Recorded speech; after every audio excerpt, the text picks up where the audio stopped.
ನಮಸ್ಕಾರ ಸ್ನೇಹಿತರೆ. D K Shivakumar ಅವರು ನಾಡಿದ್ದು 3ನೇ ತಾರೀಕು ಪ್ರಮಾಣ ವಚನವನ್ನು ಸ್ವೀಕರಿಸ್ತಾ ಇದ್ದಾರೆ. ಅವ್ರ ಜೊತೆಗೆ ಒಂದು 7-8 ಜನ ಅವರ ಕ್ಯಾಬಿನೆಟ್ ಸೇರ್ಕೊಳ್ಳುವಂತ ಸಾಧ್ಯತೆಗಳು ಇದೆ. ಬಹುತೇಕ ಎಲ್ಲ ಹಿರಿಯ ಸಚಿವರು ಯಾರಿದ್ದಾರೆ ಅಂದ್ರೆ ಮೊದಲಿನ ಸಾಲಿನವರು ಅಂತ ಹೇಳ್ತಾರಲ್ಲ, ಅವರೆಲ್ಲರೂ ಕೂಡ ಪುನಃ ಮಂತ್ರಿಗಳಾಗೋದು ಬಹುತೇಕ ಖಚಿತವಾಗಿದೆ. ಆದ್ರೂ ಕೂಡ ಇಲ್ಲಿ ಕೆಲವೊಂದು ಸಮಸ್ಯೆಗಳು ಕಾಡ್ತಾ ಇದೆ. ಅದರಲ್ಲೂ ಪ್ರಮುಖವಾಗಿ ಸಿದ್ದರಾಮಯ್ಯನವರು ತಮ್ಮ ಆಟವನ್ನ ಈಗ ಆರಂಭ ಮಾಡಿದ್ದಾರೆ. ನಿಮ್ಗೆ ಗೊತ್ತಿರಬಹುದು, ಸಿದ್ದರಾಮಯ್ಯನವರು ಡಿ ಕೆ ಶಿವಕುಮಾರ್ ಅವರ ಸಂಪುಟದಲ್ಲಿ ಯಾರ್ಯಾರು ಸಚಿವರು ಆಗ್ಬೇಕು ಅಂತ ಒಂದು ಲಿಸ್ಟ್ ಅನ್ನ ಮಾಡ್ಕೊಂಡಿದ್ದಾರೆ. ಹಾಗೆಯೇ ಡಿ ಕೆ ಶಿವಕುಮಾರ್ ಅವರು ಕೂಡ ಇನ್ನೊಂದು ಲಿಸ್ಟ್ ಅನ್ನ ಮಾಡ್ಕೊಂಡಿದ್ದಾರೆ. ಈಗ ಇಬ್ರು ಹೈಕಮಾಂಡ್ ಅನ್ನ ಭೇಟಿ ಮಾಡಿ ಫೈನಲ್ ಲಿಸ್ಟ್ ಅನ್ನ ಮಾಡುವಂತಹ ತಯಾರಿಯನ್ನ ನಡೆಸಿದ್ದಾರೆ. ಇದರ ನಡುವೆ ಡಿ ಕೆ ಶಿವಕುಮಾರ್ ಅವರು ಮುಂದಿನ ದಿನಗಳಲ್ಲಿ ಬಹಳಷ್ಟು ಸಮಸ್ಯೆಗಳನ್ನು ಎದುರಿಸಬೇಕಾಗಿ ಬರಬಹುದು. ಹಾಗಾದ್ರೆ ಯಾವ ರೀತಿಯಾದ ಸಮಸ್ಯೆಗಳು ಇವರಿಗೆ ಎದುರಾಗಬಹುದು? ಈಗಾಗಲೇ ಅದರ ಮುನ್ಸೂಚನೆಗಳು ಸಿಗ್ಲಿಕ್ಕೆ ಪ್ರಾರಂಭ ಆಗಿದೆಯಾ? ಸಿದ್ದರಾಮಯ್ಯನವರು ಡಿ ಕೆ ಶಿವಕುಮಾರ್ ಅವರಿಗೆ ಯಾವ ರೀತಿಯಾಗಿ ಕಾಡಬಹುದು? ಈ ಎಲ್ಲ ವಿಚಾರಗಳಿಗೆ ಸಂಬಂಧಪಟ್ಟಂತೆ ಒಂದಿಷ್ಟು ಮಾಹಿತಿಯನ್ನು ನಿಮ್ ಜೊತೆ ನಾನು ಶೇರ್ ಮಾಡ್ಕೊತಾ ಇದ್ದೇನೆ. ಸ್ನೇಹಿತರೆ, ನಿಮ್ಮೆಲ್ಲರನ್ನು ಕಾಫಿ ವಿತ್ ಡಿಜಿಟಲ್ ಚಾನಲ್ಗೆ ಸ್ವಾಗತಿಸ್ತಾ ಇದ್ದೇನೆ. ಸ್ನೇಹಿತರೆ, ಡಿ ಕೆ ಶಿವಕುಮಾರ್ ಅವರು ನಾಡಿದ್ದು 3ನೇ ತಾರೀಕಿಗೆ ಪ್ರಮಾಣ ವಚನವನ್ನು ಸ್ವೀಕರಿಸ್ತಾ ಇದ್ದಾರೆ. ಇಲ್ಲಿ ಅತ್ಯಂತ ಸಂತೋಷದ ವಿಷಯ ಏನು ಅಂತ ಹೇಳಿದ್ರೆ, ಡಿ ಕೆ ಶಿವಕುಮಾರ್ ಅವರು ಈ ಒಂದು ಕಾರ್ಯಕ್ರಮ ಏನಿದೆ ಅದನ್ನ ಬಹಳಷ್ಟು ಸಿಂಪಲ್ ಆಗಿ ನಡೆಸಲಿಕ್ಕೆ ಪ್ರಯತ್ನಿಸ್ತಾ ಇದ್ದಾರೆ. ಅವ್ರು ಈಗಾಗಲೇ ಕೊಟ್ಟಂತ ಹೇಳಿಕೆ ಪ್ರಕಾರ ವಿಧಾನಸೌಧದ ಮೆಟ್ಟಿಲುಗಳ ಮೇಲೆ ಈ ಪ್ರಮಾಣ ವಚನ ಕಾರ್ಯಕ್ರಮ ನಡೀತಾ ಇಲ್ಲ, ಅದಕ್ಕೆ ಬದಲಾಗಿ ಲೋಕಭವನದಲ್ಲಿ ಒಂದು ಸಿಂಪಲ್ ಆದಂತಹ ಸರಳ ಸಮಾರಂಭವನ್ನ ನಡೆಸ್ತಾ ಇದ್ದೇವೆ ಅಂತ ಹೇಳಿದ್ದಾರೆ.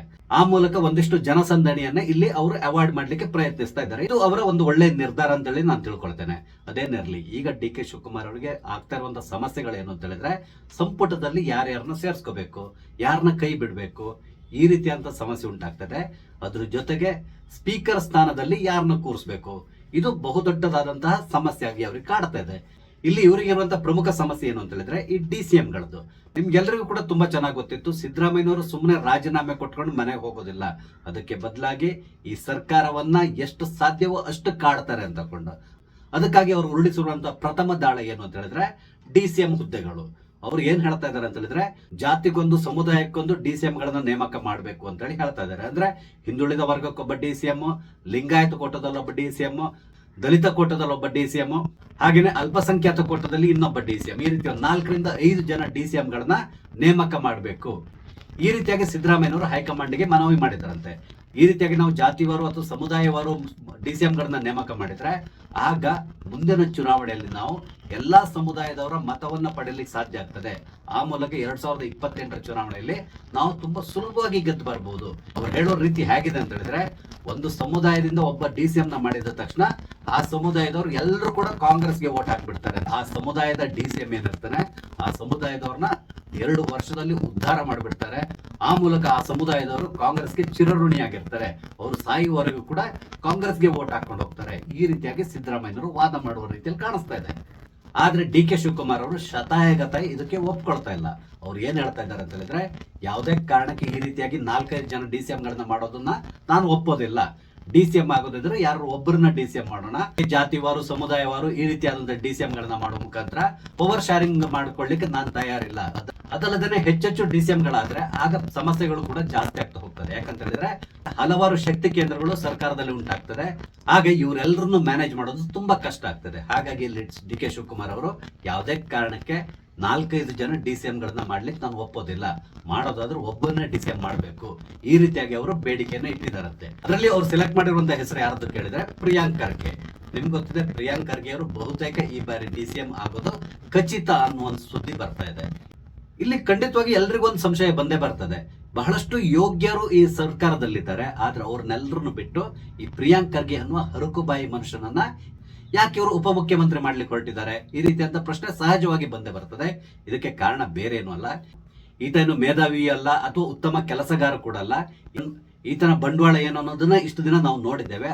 ಆದ್ರೆ ಡಿ ಕೆ ಶಿವಕುಮಾರ್ ಅವರು ತಮ್ಮ ಕುರ್ಚಿಯನ್ನ ಭದ್ರ ಮಾಡ್ಕೊಳ್ಳಿಕ್ಕಾಗಿ ಇಲ್ಲಿ DCM ಆಗಿ ಪ್ರಿಯಾಂಕ್ ಖರ್ಗೆ ಅನ್ನೋ ಹೆಸರನ್ನ ಸೂಚಿಸ್ತಾ ಇದ್ದಾರೆ. ಒಂದ್ ವೇಳೆ ಪ್ರಿಯಾಂಕ್ ಖರ್ಗೆಯನ್ನು ಉಪಮುಖ್ಯಮಂತ್ರಿ ಮಾಡಿದ್ರೆ ಆಗ ಮಲ್ಲಿಕಾರ್ಜುನ್ ಖರ್ಗೆ ಅವರು ತುಂಬಾ ಖುಷಿಯಾಗಿರ್ತಾರೆ. ನನಗಂತೂ ಮುಖ್ಯಮಂತ್ರಿ ಆಗ್ಲಿಕ್ಕೆ ಆಗಿಲ್ಲ, ಅಟ್ಲೀಸ್ಟ್ ನನ್ನ ಮಗ ಉಪಮುಖ್ಯಮಂತ್ರಿ ಆಗಿದ್ದಾನೆ, ಹಾಗಾಗಿ ಮುಂದಿನ ದಿನಗಳಲ್ಲಿ ಖಂಡಿತವಾಗಿ ಆತ ಮುಖ್ಯಮಂತ್ರಿ ಆಗ್ಬಹುದು, ಅಂದ್ರೆ ಪ್ರಮೋಷನ್ ಆಗ್ತದಲ್ಲ. ಆ ರೀತಿಯಾಗಿ ಅವರು ಇಳಿ ವಯಸ್ಸಿನಲ್ಲಿ ಸಂತೋಷದಿಂದ ಇರ್ತಾರೆ. ಆ ಮೂಲಕ ಹೈಕಮಾಂಡ್ ಕಡೆಯಿಂದ ಇಲ್ಲಿಯ ಸರ್ಕಾರಕ್ಕೆ ಒಂದು ಕೃಪಾಕಟಾಕ್ಷ ಸಿಗ್ತದೆ. ಆ ರೀತಿಯಾಗಿ ಯೋಚನೆ ಮಾಡಿರುವಂತಹ ಡಿ ಕೆ ಶಿವಕುಮಾರ್ ಅವರು ಪ್ರಿಯಾಂಕ್ ಖರ್ಗೆಯನ್ನ ಒಂದು ರೀತಿಯಾಗಿ ಗುರಾಣಿ ತರ ಉಪಯೋಗಿಸ್ಕೊಳ್ಳಿಕ್ಕೆ ಇಲ್ಲಿ ಉಪಮುಖ್ಯಮಂತ್ರಿ ಮಾಡ್ತಾ ಇದ್ದಾರೆ ಅನಿಸ್ತಾ ಇದೆ. ಆದ್ರೆ ಇಲ್ಲಿ ಡಿ ಕೆ ಶಿವಕುಮಾರ್ ಅಥವಾ ಕಾಂಗ್ರೆಸ್ ಹೈಕಮಾಂಡ್ ಎದುರಿಸ್ತಾ ಇರುವಂತಹ ಇನ್ನೊಂದು ಸಮಸ್ಯೆ ಏನು ಅಂತ ಹೇಳಿದ್ರೆ, ಡಾಕ್ಟರ್ ಜಿ ಪರಮೇಶ್ವರ್ ನಿಮ್ಗೆ ಗೊತ್ತಿದೆ, ಡಾಕ್ಟರ್ ಪರಮೇಶ್ವರ್ ಅವರು ಮುಖ್ಯಮಂತ್ರಿ ಆಗ್ಬೇಕು ಅಂತ ಬಹಳಷ್ಟು ಪ್ರಯತ್ನ ಪಡ್ತಾ ಇದ್ದಾರೆ. ಕನಿಷ್ಠ ತನ್ನನ್ನ ಉಪಮುಖ್ಯಮಂತ್ರಿ ಆದ್ರೂ ಮಾಡ್ಲಿ ಅಂತ ಅವ್ರು ಯೋಚನೆ ಮಾಡ್ತಾ ಇದ್ದಾರೆ. ಆದ್ರೆ ಸದ್ಯದ ಪರಿಸ್ಥಿತಿಯಲ್ಲಿ ಅವ್ರನ್ನ ಉಪಮುಖ್ಯಮಂತ್ರಿ ಮಾಡುವಂತ ಸಾಧ್ಯತೆಗಳು ಕಾಣಿಸ್ತಿಲ್ಲ. ಯಾಕಂದ್ರೆ ಹಿಂದುಳಿದ ಕೋಟದಲ್ಲಿ ಈಗಾಗಲೇ ಪ್ರಿಯಾಂಕ್ ಖರ್ಗೆ ಉಪಮುಖ್ಯಮಂತ್ರಿ ಅಂತ ಫಿಕ್ಸ್ ಆಗಿ ಹೋಗಿದೆ. ಅದು ನಾಳೆನೇ ಆಗ್ತದೆ ಅಂತ ಕೊಂಡಲ್ಲ, ಕೆಲ ದಿನಗಳಲ್ಲಿ ಅವ್ರನ್ನ ಉಪಮುಖ್ಯಮಂತ್ರಿ ಮಾಡುವಂತ ಸಾಧ್ಯತೆ ಇರ್ತದೆ. ಹಾಗಾಗಿ ಇಲ್ಲಿ ಡಾಕ್ಟರ್ ಜಿ ಪರಮೇಶ್ವರ್ ಅವರು ತಾನು ಸಂಪುಟಕ್ಕೆ ಕೂಡ ಸೇರ್ಕೊಳ್ಳೋದಿಲ್ಲ ಅಂತ ಹೇಳ್ಕೊಂಡು ಈಗ ವಾದ ಮಾಡ್ಲಿಕ್ಕೆ ಶುರು ಮಾಡಿದಾರಂತೆ. ಅಂದ್ರೆ ನನ್ನನ್ನು ಉಪಮುಖ್ಯಮಂತ್ರಿ ಮಾಡಬೇಕು, ಇಲ್ಲ ಅಂತ ಹೇಳಿದ್ರೆ ನನಗೆ ಮಂತ್ರಿಗಿರಿನೂ ಬೇಡ, ಏನು ಬೇಡ, ನಾನು ಕೇವಲ ಶಾಸಕನಾಗಿ ಮುಂದುವರಿತೇನೆ ಅಂತ ಹೇಳ್ತಾ ಇದ್ದಾರೆ. ಅವ್ರಿಗೆ ಈಗಾಗಲೇ ಇನ್ನೊಂದು ಆಫರ್ನ ಕೂಡ ಕೊಟ್ಟಿದ್ದಾರಂತೆ, ನೀವು ಪಕ್ಷದ ಅಧ್ಯಕ್ಷರಾಗಿ ಅಂತೇಳಿ. ಆದ್ರೆ ಅದನ್ನ ಕೂಡ ಅವರು ನಿರಾಕರಿಸಿದ್ದಾರೆ. ಯಾಕಂದ್ರೆ 2013ರಲ್ಲಿ ನಾನು ಅಧ್ಯಕ್ಷರಾಗಿದ್ದಾಗಲೇ ಇಲ್ಲಿ ಕಾಂಗ್ರೆಸ್ ಸರ್ಕಾರ ಅಧಿಕಾರಕ್ಕೆ ಬಂತು. ಆದ್ರೆ ಅಧಿಕಾರಕ್ಕೆ ಬಂದ ಮೇಲೆ ನನ್ನನ್ನ ಮೂಲೆ ಗುಂಪು ಮಾಡಲಾಯಿತು. ನನ್ನನ್ನ ಮುಖ್ಯಮಂತ್ರಿ ಮಾಡೋದಕ್ಕೆ ಬದಲಾಗಿ ಸಿದ್ದರಾಮಯ್ಯನವ್ರನ್ನ ಮುಖ್ಯಮಂತ್ರಿ ಮಾಡಿದ್ರು. ಹಾಗೇನೆ ಈ ಚುನಾವಣೆಯಲ್ಲಿ ನನ್ನನ್ನ ಟಾರ್ಗೆಟ್ ಮಾಡಿಕೊಂಡು ಸಿದ್ದರಾಮಯ್ಯನವರು ಸೋಲಿಸಿದ್ರು. ಈ ರೀತಿಯಾಗಿ ಅವರು ಹಲವಾರು ಬಾರಿ ತಮ್ಮ ಅಸಮಾಧಾನವನ್ನ ಹೊರ ಹಾಕಿದ್ದಾರೆ. ಹಾಗಾಗಿ ಈ ಬಾರಿ ಕೂಡ ಅಷ್ಟೇ, ಒಂದ್ ವೇಳೆ ನನ್ನನ್ನು ಏನಾದ್ರೂ ಸಂಪುಟಕ್ಕೆ ಸೇರಿಸ್ಕೊಳ್ಳೋದಾದ್ರೆ DCM ಆಗಿ ನಾನು ಸಂಪುಟಕ್ಕೆ ಜಾಯಿನ್ ಆಗ್ತೇನೆ, ಇಲ್ಲ ಅಂದ್ರೆ ನನಗೆ ಮಂತ್ರಿಗಿರಿ ಬೇಕಿಲ್ಲ. ನನಗೆಲ್ಲೂ ತುಂಬಾ ಕಿರಿಯನಾದಂತಹ ಪ್ರಿಯಾಂಕ್ ಖರ್ಗೆನ ನೀವು ಉಪಮುಖ್ಯಮಂತ್ರಿ ಮಾಡೋದಾದ್ರೆ ನಾನು ನಿಮ್ಮ ಸಂಪುಟದಲ್ಲಿ ಯಾಕಿರ್ಬೇಕು? ಈ ರೀತಿಯಾದಂತಹ ಪ್ರಶ್ನೆಯನ್ನ ಈಗ ಡಾಕ್ಟರ್ ಪರಮೇಶ್ವರ್ ಅವರು ಎತ್ತಿದಾರಂತೆ. ಆದ್ರಿಂದ ಇಲ್ಲಿ ಬಹುತೇಕ ಡಾಕ್ಟರ್ ಪರಮೇಶ್ವರ್ ಅವರು ಈ ಸಂಪುಟದಿಂದ ಹೊರ ಉಳಿಯುವಂತ ಸಾಧ್ಯತೆಗಳು ಇದೆ. ಇದ್ರ ನಡುವೆ ಇನ್ನೊಂದು ಸುದ್ದಿ ಬರ್ತಾ ಇದೆ. ಅದೇನು ಅಂತ ಹೇಳಿದ್ರೆ, ಡಾಕ್ಟರ್ ಪರಮೇಶ್ವರ್ ಅವರಿಗೆ ಬಿಜೆಪಿ ಗಾಳ ಹಾಕ್ತಾ ಇದೆ ಅಂತೇಳಿ. ಇದು ಎಷ್ಟು ಸುಳ್ಳು ಎಷ್ಟು ಸತ್ಯವೋ ಗೊತ್ತಿಲ್ಲ, ಆದ್ರೆ ಈ ರೀತಿಯಾದಂತಹ ಸುದ್ದಿ ಎಲ್ಲೆಡೆ ಹರಿದಾಡ್ತಾ ಇದೆ. ಆ ವಿಷಯ ಕನ್ಫರ್ಮ್ ಆಗದೆ ನಾವು ಮಾತಾಡೋದು ಸರಿಯಲ್ಲ ಅನ್ಸ್ತದೆ. ಬಿಡಿ, ಅದ್ರ ಬಗ್ಗೆ ನಾನೀಗ ಮಾತಾಡ್ಲಿಕ್ಕೆ ಹೋಗೋದಿಲ್ಲ.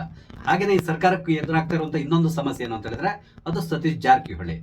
ನಿಮ್ಗೆ ಗೊತ್ತಿದೆ, ಇಲ್ಲಿ ಸತೀಶ್ ಜಾರಕಿಹೊಳಿ ಅವರು ತಾನು ಪ್ರದೇಶ್ ಕಾಂಗ್ರೆಸ್ ಅಧ್ಯಕ್ಷ ಆಗ್ಬೇಕು ಅಂತ ಪ್ರಯತ್ನಿಸ್ತಾ ಇದ್ದಾರೆ. ಅದಕ್ಕೆ ಹೈಕಮಾಂಡ್ ಕೂಡ ಓಕೆ ಅಂತೇಳಿ ಹೇಳಿದಂತೆ.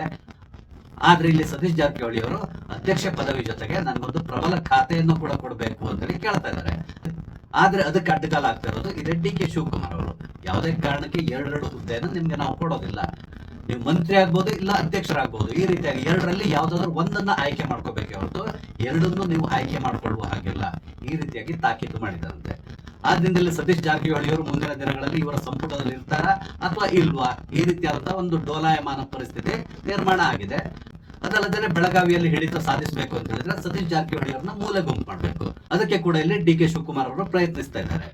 ನಿಮ್ಗೆ ಆವಾಗಲೇ ಹೇಳಿದೆ, ಇಲ್ಲಿ ಸಿದ್ದರಾಮಯ್ಯನವರು ಕೂಡ ಒಂದು ಲಿಸ್ಟ್ ಅನ್ನ ರೆಡಿ ಮಾಡ್ಕೊಂಡಿದ್ದಾರೆ. ಹಾಗೇನೆ DK ಶಿವಕುಮಾರ್ ಅವರು ಕೂಡ ಒಂದು ಲಿಸ್ಟ್ ಅನ್ನ ರೆಡಿ ಮಾಡ್ಕೊಂಡು ಯಾರನ್ನ ಮಂತ್ರಿ ಮಾಡಬೇಕು ಈ ರೀತಿಯಾದ ಚರ್ಚೆಗೆ ಹೈಕಮಾಂಡ್ ಅನ್ನ ಭೇಟಿ ಮಾಡ್ಲಿಕ್ಕೆ ಹೋಗಿದ್ದಾರೆ. ಇಲ್ಲಿ ಯಾವುದೇ ಕಾರಣಕ್ಕೆ DK ಶಿವಕುಮಾರ್ ಅವರು ಸಿದ್ದರಾಮಯ್ಯನವರ ಲಿಸ್ಟ್ ಏನಿದೆ ಅದನ್ನ ಒಪ್ಕೊಳ್ಳಿ ತಯಾರಿಲ್ಲ. ಏನಿದ್ರು ನಾನ್ ಸೆಲೆಕ್ಟ್ ಮಾಡಿರುವಂತಹ ಹೆಸರುಗಳೇ ಫೈನಲ್ ಆಗ್ಬೇಕು, ಇಲ್ಲದಿದ್ರೆ ಮುಂದಿನ ದಿನಗಳಲ್ಲಿ ನನಗೆ ಸಮಸ್ಯೆ ಆಗ್ತದೆ. ಇದು ತುಂಬಾ ಚೆನ್ನಾಗಿ DK ಶಿವಕುಮಾರ್ ಅವರಿಗೆ ಗೊತ್ತು. ಆದ್ರಿಂದ ಸಿದ್ದರಾಮಯ್ಯನವರ ಈ ಲಿಸ್ಟ್ ಏನಿದೆ ಅದನ್ನ ಅವರು ನಿರಾಕರಿಸುವಂತ ಸಾಧ್ಯತೆಗಳು ಕೂಡ ಇದೆ. ಒಂದ್ ವೇಳೆ ಆ ರೀತಿ ಏನಾದ್ರು ಆದ್ರೆ ಆಗ ಸಿದ್ದರಾಮಯ್ಯ DK ಶಿವಕುಮಾರ್ ಅವರ ವಿರುದ್ಧ ತಿರುಗಿ ಬೀಳ್ತಾರೆ. ಆ ಮೂಲಕ DK ಶಿವಕುಮಾರ್ ಮತ್ತು ಸಿದ್ದರಾಮಯ್ಯನವರ ನಡುವೆ ಜಂಗಿ ಕುಸ್ತಿ ಮುಂದುವರಿಯುವಂತ ಸಾಧ್ಯತೆಗಳಿದೆ. ಇದೆಲ್ಲದ್ರ ನಡುವೆ ಇನ್ನೊಂದು ದೊಡ್ಡ ಸಮಸ್ಯೆ ಇಲ್ಲಿ ಎದುರಾಗ್ತಾ ಇರೋದು ಏನು ಅಂತ ಹೇಳಿದ್ರೆ, ಸ್ಪೀಕರ್ ಹುದ್ದೆ.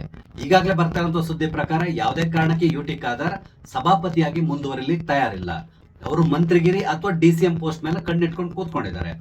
ಹಾಗಾಗಿ ಇಲ್ಲಿ ಹೊಸ ಸ್ಪೀಕರ್ ನ ನೇಮಕ ಮಾಡಬೇಕಾದಂತಹ ಪರಿಸ್ಥಿತಿ ನಿರ್ಮಾಣ ಆಗಿದೆ. ಇಲ್ಲಿ ಸ್ಪೀಕರ್ ಹುದ್ದೆಗೆ RV ದೇಶಪಾಂಡೆ, ದಿನೇಶ್ ಗುಂಡೂರಾವ್ ಈ ತರ ಒಂದು 2-3 ಜನರ ಹೆಸರು ಓಡಾಡ್ತಾ ಇತ್ತು. ಆದ್ರೆ RV ದೇಶಪಾಂಡೆ ಅವರು ನನಗೆ ವಯಸ್ಸಾಗಿದೆ, ಹಾಗಾಗಿ ಸದನ ನಡೆಯುವ ಸಂದರ್ಭದಲ್ಲಿ ಇಡೀ ದಿನ ನನಗೆ ಆ ಚೇರ್ನಲ್ಲಿ ಕೂತ್ಕೊಂಡಿರ್ಲಿಕ್ಕೆ ಆಗೋದಿಲ್ಲ, ನನಗೆ ನನ್ನದೇ ಆದಂತಹ ಸಮಸ್ಯೆಗಳಿದೆ, ಆದ್ರಿಂದಾಗಿ ನನಗೆ ಸ್ಪೀಕರ್ ಹುದ್ದೆ ಬೇಡ ಅಂತೇಳಿ ಹೇಳಿದ್ದಾರೆ. ಆದ್ರೆ ಯಾವುದೇ ಕಾರಣಕ್ಕೆ ಮುಂದಿನ ಚುನಾವಣೆಯಲ್ಲಿ ನನಗೆ ವಯಸ್ಸಾಗಿದೆ, ನನಗೆ ಟಿಕೆಟ್ ಕೊಡಬೇಡಿ ಅಂತಕೊಂಡು ಹೇಳೋದಿಲ್ಲ. ಆಗ ಟಿಕೆಟ್ ಬೇಕಾಗ್ತದೆ. ಏನಾದ್ರೂ ಜವಾಬ್ದಾರಿ ಕೊಟ್ಟರೆ ಆಗ ನನಗೆ ಅದು ಬೇಕಿಲ್ಲ, ಯಾಕಂದ್ರೆ ನನಗೆ ವಯಸ್ಸಾಗಿದೆ, ಸ್ಪೀಕರ್ ಹುದ್ದೆಯನ್ನು ನಾನು ನಿರ್ವಹಿಸ್ಲಿಕ್ಕೆ ಆಗಲ್ಲ ಅಂತ ಹೇಳ್ತಾರೆ. ಆದ್ರೆ ಮಂತ್ರಿಗಿರಿ ಕೊಟ್ರೆ ನಾನು ನಿಭಾಯಿಸ್ತೇನೆ, ಈ ರೀತಿಯಾಗಿ ಅವರು ಮಾತಾಡ್ತಾ ಇದ್ದಾರೆ. ಹಾಗೇನೆ ದಿನೇಶ್ ಗುಂಡೂರಾವ್ ಕೂಡ ಇದ್ರ ಬಗ್ಗೆ ನಿರಾಸಕ್ತಿ ತೋರಿಸ್ತಾ ಇದ್ದಾರಂತೆ. ನಾನು ಸ್ಪೀಕರ್ ಆಗ್ಲಿಕ್ಕೆ ತಯಾರಿಲ್ಲ, ನನಗೆ ಮಂತ್ರಿಗಿರಿಯನ್ನು ಕೊಡಿ, ನಾನು ಮಂತ್ರಿಯಾಗಿ ಕೆಲಸ ಮಾಡ್ತೇನೆ ಅಂತ ಅವ್ರು ಹೇಳ್ತಾ ಇದ್ದಾರಂತೆ. ಹುದ್ದೆಗೆ ಯಾರ ಹೆಸರು ಕೂಡ ಫೈನಲ್ ಆಗಿಲ್ಲ. ಇದ್ರ ನಡುವೆ ನನ್ನದೇ ಆದಂತ ಒಂದು ಸಜೆಷನ್ ಕೊಡೋದಾದ್ರೆ, ಈ ಸ್ಪೀಕರ್ ಹುದ್ದೆಗೆ ಒಂದು ಇಬ್ಬರನ್ನ ಖಂಡಿತವಾಗಿಯೂ ಸೆಲೆಕ್ಟ್ ಮಾಡಬಹುದು. ಅದು ಯಾರು ಅಂತಂದ್ರೆ, ಒಂದು ಪ್ರದೀಪ್ ಈಶ್ವರ್. ನಿಮ್ಗೆ ಗೊತ್ತಿದೆ, ಅವರಿಗೆ ಇಡೀ ದಿನ ಮಾತಾಡ್ತಾ ಇರಬೇಕು, ಭಾಷಣ ಮಾಡಬೇಕು, ತೆಲುಗು ಸಿನಿಮಾದ ಡೈಲಾಗ್ಗಳನ್ನ ಹೊಡಿತಾ ಇರಬೇಕು. ಹಾಗಾಗಿ ಅವ್ರನ್ನ ಏನಾದ್ರು ಸಭಾಪತಿಯನ್ನಾಗಿ ಮಾಡಿದ್ರೆ ಆಗ ಇಡೀ ಸದನವನ್ನು ಅವರು ಕಂಟ್ರೋಲ್ ಮಾಡುವಂತ ಸಾಧ್ಯತೆ ಇರ್ತದೆ. ಹಾಗಾಗಿ ಅವ್ರನ್ನ ಮಾಡಬಹುದು. ಇಲ್ಲ ಅಂತ ಹೇಳಿದ್ರೆ DK ಶಿವಕುಮಾರ್ ಅವರಿಗೆ ತಮ್ಮ ಸರ್ಕಾರ ಸುಭದ್ರ ಆಗಿರ್ಬೇಕು ಅಂತ ಹೇಳಿದ್ರೆ ಸಿದ್ದರಾಮಯ್ಯನವ್ರನ್ನೇ ಸ್ಪೀಕರ್ ಹುದ್ದೆಯಲ್ಲಿ ಕೂರಿಸಿದ್ರೆ ತುಂಬಾ ಉತ್ತಮ ಆಗ್ತದೆ. ಯಾಕಂತ ಹೇಳಿದ್ರೆ ಒಮ್ಮೆ ಸ್ಪೀಕರ್ ಆದ್ರು ಅಂತ ಹೇಳಿದ್ರೆ ಅವರು ಸ್ವಲ್ಪ ನ್ಯೂಟ್ರಲ್ ಆಗಿರ್ಬೇಕಾಗ್ತದೆ. ರಾಜಕೀಯವನ್ನ ಹೋದಲ್ಲಿ ಬಂದಲ್ಲಿ ಮಾತಾಡುವಂತಿಲ್ಲ. ಯಾರಾದ್ರೂ ಅವ್ರನ್ನ ಭಾಷಣಕ್ಕೆ ಕರೆದ್ರು ಕೂಡ ಅಲ್ಲಿ ಅವ್ರು ರಾಜಕೀಯವನ್ನ ಮಾತಾಡುವಂತಿಲ್ಲ, ನ್ಯೂಟ್ರಲ್ ಆಗಿ ಮಾತಾಡ್ಬೇಕಾಗ್ತದೆ. ಆದ್ರಿಂದ ಡಿ ಕೆ ಶಿವಕುಮಾರ್ ಅವರು ಹೈಕಮಾಂಡ್ ಅನ್ನು ಏನಾದ್ರೂ ಮಾಡಿ ಒಪ್ಪಿಸಿ ಸಿದ್ದರಾಮಯ್ಯನವ್ರನ್ನ ಸ್ಪೀಕರ್ ಹುದ್ದೆಯಲ್ಲಿ ಕೂರಿಸಿದ್ರೆ ಇವರ ಸರ್ಕಾರಕ್ಕೆ ಯಾವುದೇ ರೀತಿಯಾದಂತ ಸಮಸ್ಯೆ ಇರಲ್ಲ. ಇದು ನನ್ನ ಸಜೆಷನ್. ಒಟ್ಟಾರೆ ಹೇಳ್ಬೇಕು ಅಂತ ಹೇಳಿದ್ರೆ ಸಿದ್ದರಾಮಯ್ಯನವರು ಯಾವುದೇ ರೀತಿಯಾದಂತ ಗೊಂದಲ ಸೃಷ್ಟಿ ಆಗದ ಇರೋ ರೀತಿಯಲ್ಲಿ ತಮ್ಮ ಸ್ಥಾನಕ್ಕೆ ರಾಜೀನಾಮೆಯನ್ನು ಕೊಟ್ಟರು. ಆದ್ರೆ ಡಿ ಕೆ ಶಿವಕುಮಾರ್ ಅವರ ಸರ್ಕಾರಕ್ಕೆ ಮಗ್ಗುಲ ಮುಳ್ಳಾಗಿ ಮುಂದಿನ ದಿನಗಳಲ್ಲಿ ಖಂಡಿತವಾಗಿ ಕಾಡ್ತಾ ಇರ್ತಾರೆ. ಆ ರೀತಿಯಾದಂತಹ ಸೂಚನೆಗಳು ಈಗಾಗಲೇ ಕಾಣ್ಲಿಕ್ಕೆ ಶುರುವಾಗಿದೆ. ನೋಡೋಣ, ಒಮ್ಮೆ ಮಂತ್ರಿಮಂಡಲ ರಚನೆ ಆದ್ಮೇಲೆ ಸಿದ್ದರಾಮಯ್ಯನವರ ಬಣದವರು ಎಷ್ಟು ಜನ ಇರ್ತಾರೆ, ಡಿ ಕೆ ಶಿವಕುಮಾರ್ ಅವರ ಬೆಂಬಲಿಗರು ಎಷ್ಟು ಜನ ಇರ್ತಾರೆ ಆ ಮಂತ್ರಿಮಂಡಲದಲ್ಲಿ, ಅದ್ರ ಮೇಲೆ ಈ ಸರ್ಕಾರದ ಆಯುಷ್ಯ ನಿರ್ಧಾರ ಆಗ್ತದೆ ಅಂತ ಹೇಳ್ಬೋದು. ಈ ಎಲ್ಲ ವಿಷಯಗಳ ಬಗ್ಗೆ ನಿಮ್ಗೆ ಅನಿಸ್ತದೆ? ನಿಮ್ಮ ಅನಿಸಿಕೆಗಳನ್ನು ದಯವಿಟ್ಟು ಕಮೆಂಟ್ ಮುಖಾಂತರ ತಿಳಿಸಿ. ಹಾಗೆ ಇಲ್ಲಿ ನಾನು ಹಂಚಿಕೊಂಡಂತ ವಿಷಯ ಇಷ್ಟ ಆದ್ರೆ ಲೈಕ್ ಮಾಡಿ, ಶೇರ್ ಮಾಡಿ, ದಯವಿಟ್ಟು ನನ್ನ ಚಾನಲ್ ಸಬ್ಸ್ಕ್ರೈಬ್ ಮಾಡಿ. ನಮಸ್ತೆ, ಜೈ ಹಿಂದ್.